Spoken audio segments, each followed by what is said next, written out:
this? So I agree with a lot of what Doug said, actually.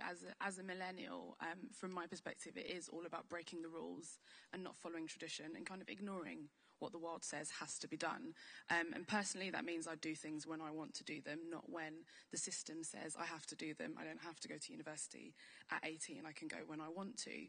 But from an entrepreneurial perspective, what it means is I can build what I want and I can make it happen and I can get it done, whether the government or whether big organisations or whether, mum and dad or my school teachers or whoever thinks I'm ready to do it or thinks it's the right thing to be done.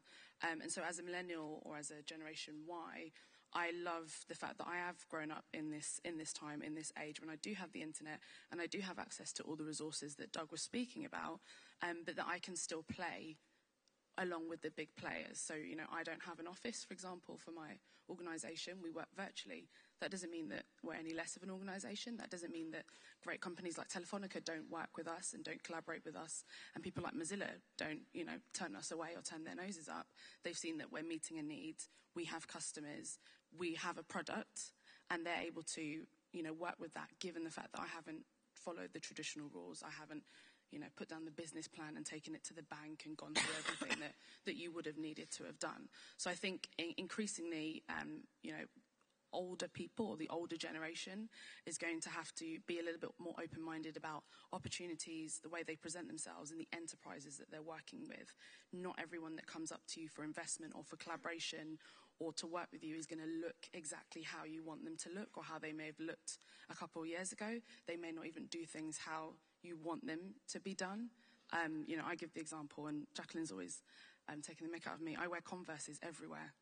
I went to meet the COO of Deutsche Bank and I was wearing Converses, and you guys are lucky today because I'm actually wearing a nice pair of shoes, but that doesn't change the fact that I don't know what I'm talking about, that I can't provide value, and that it's not a proper transaction that needs to happen. And so to that point, I'd actually take Doug's scenario of the two 15-year-olds a little bit further and say that maybe not now, but in a couple of years' time, the need for them to even complete that degree or have a degree they're not going to feel that. That's not going to be relevant to them. It's going to be, I have these skills. I've done this. I started this at this age. I've completed this. I've done this transaction. I've made this product. Are you ready to play ball or are you not ready to play ball? And I think when we talk about the European Union with our rules and some would say red tape and bureaucracy, I do think that we should be careful, because if not, these guys will take their products and take their business and they'll go elsewhere. They will go out to the US, they will go up to Colombia, they'll go where they can make it happen. They don't need to remain here in the EU or in their normal domicile. So we do need to be careful of that, and I think companies particularly as well do need to be careful of that. The traditional process of recruiting students, for example, out of universities and saying you must have a 2-1, for example, or you must have this master's, or you must have whatever it is that, is the old world way, will not be relevant in a couple of years' time, and you will actually be missing out on a lot of talent by putting up those artificial barriers in a 21st century world with Generation Y knocking on the door. And Marie, can I ask you a follow-up question? Because, it is true that we have the digital technologies. In principle, your generation can really be empowered. But the reality is that so many are not. So many are unemployed. So many are really in a very difficult situation. What can we do to really empower young people and really bring them into the economy where they could add so much benefit? So the first thing we need to do is remove this. I understand that they're a proxy, but it's almost a reliance on unemployment rates to give us an idea of the picture. Just because you're unemployed doesn't mean you're not doing anything and you're not adding value. And I feel that measure doesn't accurately cover that or take into account the fact that you may graduate, and in 6 months after you've graduated, yes, you haven't been employed by Telefónica, but you are actually preparing your bid to join the Wire incubator or whatever it is. So it's not, just because you're unemployed doesn't mean you're useless. But I do think that we do need to bet on young people a little bit more and give them that space.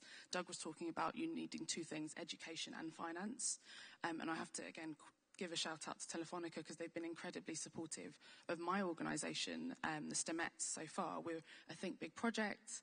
We're on our way into Wire. You have supported everything and even had us a campus party.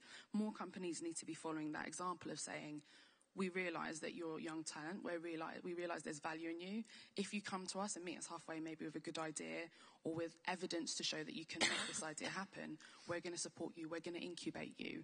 And the thing is, and I'm sure Eduardo will speak to this, Telefónica has benefited so much in betting on those young people, in bringing them in having them, wouldn't you rather someone work on a mobile app that's going to change telecoms in your living room than have them do it outside and then, take you down in the markets and start stealing your customers? You'd rather have them indoor. And if you've bet on them and you've given them that goodwill, they're going to give it back to you. We're reasonable people generation, why? So I do think more companies need to follow that example.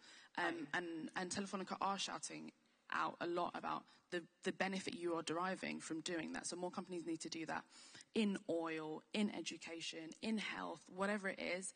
Everyone needs to, wake up a little bit. Thank you. I think that's a very good point. Goes back to the previous point that we made. It's not a one-way street. Telefonica benefits as well from this. Now, before we will have a little bit of time for questions and answers, but I just want to recognize actually the people behind Think Big, because they work tirelessly to prepare this session. And Think Big, just to say again, is of course Telefonica's innovation initiative, powering youth, powering entrepreneurs. So they prepared, if you go back to the previous slide, they prepared this life cycle of an entrepreneur, which all of the points that were made here today, I think you can follow this very nicely. And also a video was prepared actually 2 weeks ago at the World Mobile Congress in Barcelona, where a team of Think Big entrepreneurs went to interview people. And I just want to show you this clip before I come to the floor. Can we see the video, please?